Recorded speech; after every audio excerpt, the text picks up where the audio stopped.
Hello guys, in this video we will see how to add animation to your Qt widget. For the demonstration we are using the circular widget example which we covered in our previous tutorial. In our main window.h we have imported two models, QPropertyAnimation and QPushButton. QPropertyAnimation is the model which we will be using to animate our widget, and QPushButton we are using to trigger the animation.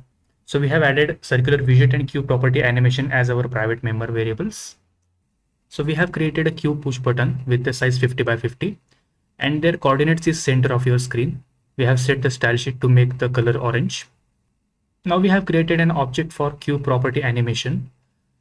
We need to pass two arguments. First argument is the widget object on which you want to perform animation. So in our case, it is the circular widget.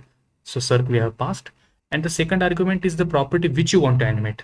So in this case, we have put geometry as the property name. Then the total duration of the animation we have put 10 seconds. Now let's understand these four statements via diagram. So this is our main window and this is our circular widget.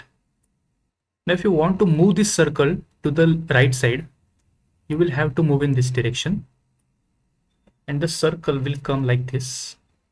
In this case, the x coordinate should be the width of your entire screen minus the width of your circle, and the y coordinate should be 0 as you are not moving in the y direction. So you can see here the initial position we have given as circle rect. Then for the second step we have given the step value as 0.2. Then we provide the rectangle for our intended geometry. We have taken the width of entire screen and we have subtracted the circle width from that. And for the y coordinate, we have kept it as 0 and the circle width and circle height we need to provide. At the third stage, we want this circle to move down to the bottom of screen like this.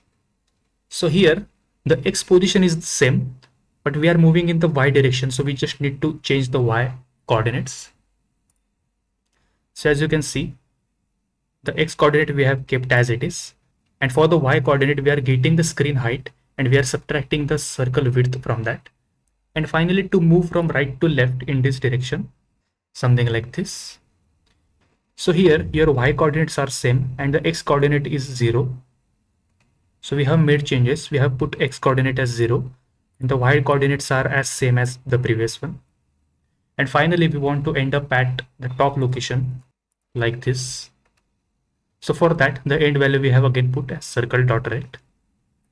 To trigger this animation, we are using the push button. When the button is clicked, we are calling anim.start and we are passing QPropertyAnimation delete when stop flag.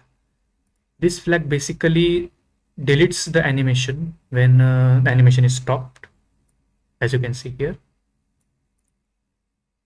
So that's it for our code. Let's build it and let's run it. So as you can see, we have put the Q push button in the center of screen. When it is clicked, the circle widget will move from left to right, then top to bottom, then right to left, and again bottom to top. So the duration of this entire animation is up to you. You can change this value from 10 seconds to any value. So let's change it to 1 second, maybe it will be pretty fast. In this example, we just modified the geometry property of our widget, but you can refer to widget class documentation to check all the supported properties, and you can also modify these properties using the QPropertyAnimation module. That's it for this video. Thank you so much.